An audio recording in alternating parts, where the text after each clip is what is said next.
সন্দেশখালী সরগরম, গ্রামবাসীরা মারমুখী। লাঠি বাঁশ হাতে রাস্তায় মহিলাদের ভিড়।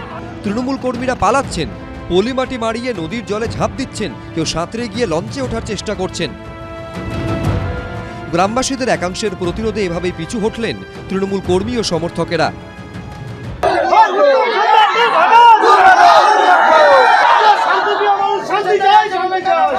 যার জেরে প্রশ্ন উঠে গেল, শেখ শাহজাহান বেপাত্তা হতেই কি তাঁর গড়ে গ্রামবাসীদের একাংশের তাড়া খেয়ে পালালো তৃণমূল?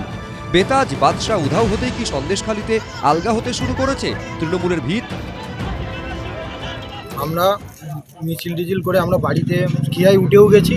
কিছু দুষ্কৃতী বিজেপির আছে, তারা এসে আমাদেরকে কাঁচের বোতল, ইট, কিছু মহিলাও ছিল, তারা লাঠি সোটা এনে আমাদেরকে বোট টোট আটকে দিয়ে আমাদের খুব মারধর করেছে, 15-20 জনকে। এবং কিছু লোক তো জল ঝাঁপিয়েও চলে এসছে, আমাদের ঘাটে দাঁড় করিয়ে মারছে। আজকে সন্দেশখালীতে যে ঘটনাটা ঘটলো সেটা হলো অ্যাবসলিউটলি গণরোষের বহিঃপ্রকাশ। কয়েক মুহূর্তের মধ্যে প্রায় কয়েক হাজার লোক রাস্তায় এসে গেছে এবং যেভাবে আজকে প্রতিরোধ দেখলাম, সন্দেশখালী জেগে উঠেছে। তৃণমূলের এই যে শোষণ, তার বিরুদ্ধে আজকে প্রতিবাদী মানুষ রাস্তায় নেমেছে।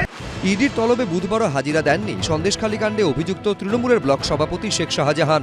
ইডি সূত্রে দাবি, শেখ শাহজাহানের তরফে তার আইনজীবী ইডির কাছে অতিরিক্ত সময় চেয়ে আবেদন করেন, যদিও আইনজীবীর কোনো আবেদনই গ্রহণ করেনি কেন্দ্রীয় এজেন্সি। আর এদিনই সিবিআই ও রাজ্য পুলিশকে নিয়ে গঠিত সিটের ওপর অন্তর্বর্তী স্থগিতাদেশ দিল হাইকোর্টের প্রধান বিচারপতি ডিভিশন বেঞ্চ।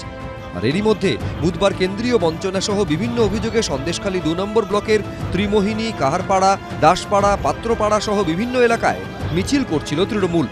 সে সময় পাল্টা মিছিলে নামেন গ্রামবাসীদের একাংশ। অনেকের হাতেই দেখা যায় লাঠি, বাঁশ, রড। স্থানীয় সূত্রে দাবি, তীব্র উত্তেজনার আবহে গ্রামবাসীদের রোষ আছড়ে পড়ে তৃণমূল কর্মী ও সমর্থকদের ওপর। অভিযোগ ছিলই যে বহিরাগতদের নিয়ে এসে এলাকায় মিছিল করছে তৃণমূল। আর দাবানলের গতিতে সেই খবর ছড়াতেই হু হু করে গ্রামবাসীদের একাংশ জড়ো হন। শুরু হয়ে যায় তুলকালাম। রাতে তৃণমূলের ব্লক সভাপতি ও জেলা পরিষদের সদস্য শিবপ্রসাদ হাজরার ভেড়িতে ভাঙচুর করে আগুন লাগিয়ে দেয় বিক্ষোভকারীরা।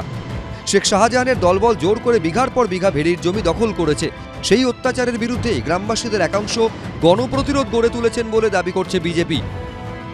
একদল বাইক বাহিনী ঢুকিয়ে গ্রামের মানুষকে ভয় দেখাতে যায়, তখন মানুষ যে যা পেরেছে, লাঠি, সোটা, ঝাঁটা, কুড়ুল, কোদাল যা নিয়ে মানুষের হু হু করে রাস্তায় বেরিয়ে গেছে। সিপিএম এবং বিজেপির কিছু আশ্রিত গুন্ডা, সন্ত্রাসবাদী, তারা প্রত্যেক বাড়ি বাড়ি যাচ্ছে। 2-3 দিন ধরে ওরা সেই গুন্ডারা, সন্ত্রাসরা, যাদের